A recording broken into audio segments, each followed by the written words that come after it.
guys. I listened to No Get Deep from Wicked on the way here, so I'm hype as hell. You guys are my people. Thank you. Yeah, I feel like I'm coming of age right now. What age am I coming of? Doesn't matter. You know what I mean? Doesn't matter. They don't specify, so I'm using it for my own purposes. I feel like I'm coming of age right now. I've been thinking about my evolution in my 20s. I feel like I started my 20s as Sandy at the beginning of Grease, and then I'm rounding out my 20s, skipped right past Sandy at the end of Grease and gone straight to Rizzo. You know, and I like it. I'm excited about it. I feel like if Rizzo ends up being my final form, I could do worse.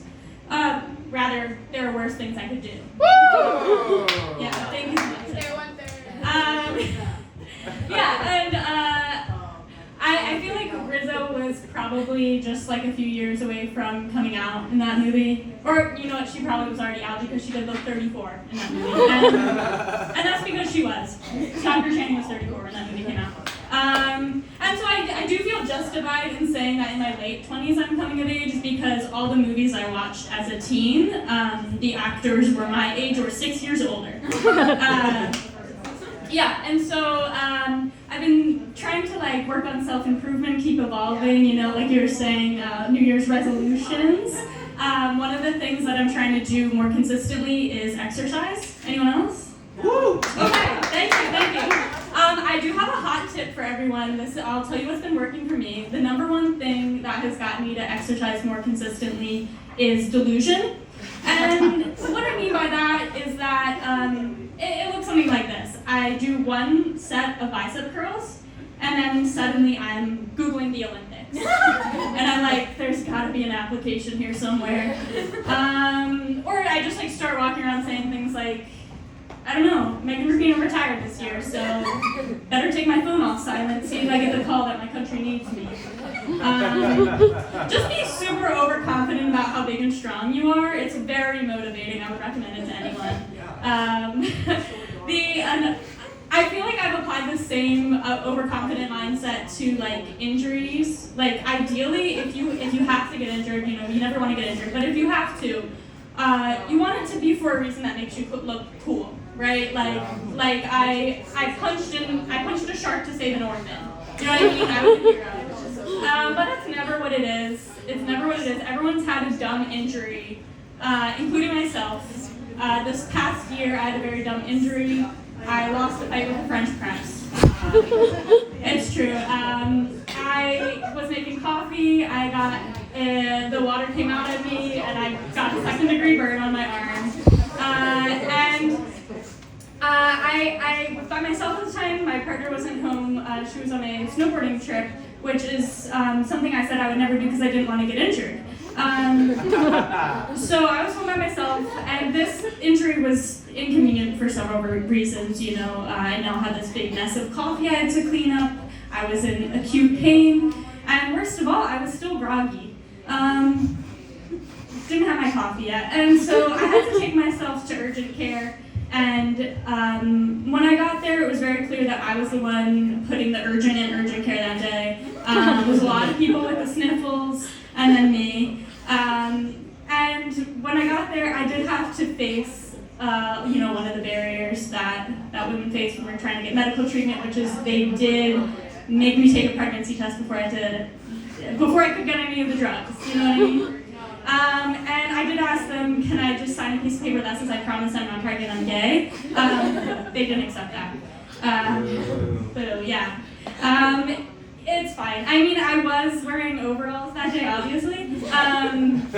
So it was inconvenient. There were some challenges, but we made it work. Yeah. The other thing that I've been working on getting better at is cooking. Anyone else? No? Okay. So okay, great. I didn't cook at all, really, until my first relationship. I didn't know how to cook. I didn't come from a family that like passed down recipes from generation to generation. I came from a family that went to Italian restaurant chains. And so it was kind of the vibe of like, hey babe, I can't make you dinner, but if you give me a paper placemat and some crayons, I can make you a whimsical gift. That's kind of what I was bringing to the table. So early on in my first relationship, relationship, I decided I was going to make my girlfriend French toast. Very cute. Did you guys know French toast is supposed to have like vanilla and cinnamon in the batter? Yeah. So I kind of thought French toast was like you start making scrambled eggs and then you trip on your way to the toaster. That's how my parents made it, just straight up egg bread. Thanks. So I had a lot to learn, but don't worry, guys. I've come a long way. I can make food now. Thank you so much.